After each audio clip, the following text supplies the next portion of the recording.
లేదు, ఇచ్చినప్పుడు సంగం లేదు. రెండింటికి సాక్షి. నేను ఇది ఎక్కడ నేర్చుకున్నానో తెలుసా? సూర్యుడిని చూసి నేర్చుకున్నాను. నాది అన్న భ్రాంతి సూర్యుడు పెట్టేసుకుని ఉంటే లోకం లేదు. ఆయనకి లేనప్పుడు ఆయన దయ వల్ల బతుకుతున్న నాకు మాత్రం ఎందుకు ఉండాలి? ఇచ్చినప్పుడు ఈశ్వరుడు ఇచ్చాడు, ఖర్చు పెట్టించినప్పుడు ఈశ్వరుడు పెట్టించాడు. మళ్ళీ నాకు అవసరమైతే ఎవరిస్తారో ఆ ఈశ్వరుడే ఇస్తాడు. ఎవడి కోసం ఇవ్వడు? నాకు అవసరం వచ్చింది అంటే ఏమిటి దాని ఉద్దేశం? నాతో ఖర్చు పెట్టించాల్సిన అవసరం వచ్చింది.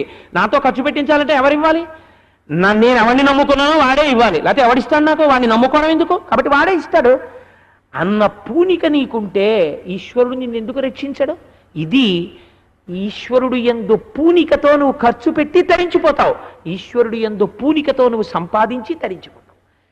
కానీ నాకని సంపాదిస్తే పతనం అయిపోతావు. అయ్య బాబోయ్ ఖర్చా అని బెంగట్టేసుకున్నా అనారోగ్యం వచ్చి పాడైపోతావు. కాబట్టి రెండిటికి సాక్షిగా ఉండి ఎక్కడ ఎంత ఖర్చు పెట్టాలో అంత ఖర్చు పెడుతూ దుబారా చేయమని కాదు నా ఉద్దేశం. ఖర్చెట్టేసి ఈశ్వరుడు ఇవ్వలేదండి రేపు నన్ను వచ్చి అడక్కండి మీరు. ఎంత దానికి ధర్మశాస్త్రం ఉంది. ఖర్చు పెట్టేటప్పుడు ధర్మశాస్త్రబద్ధంగా ప్రవర్తించినప్పుడు ఈశ్వరుడు అనుగ్రహిస్తాడు. సూర్యుడు అందుకే ధర్మాన్ని బట్టి వర్షం కురిసినట్టు అని దత్తాత్రేయ స్వామి నేను సూర్యుణ్ణి గురువుగా స్వీకరించినాను.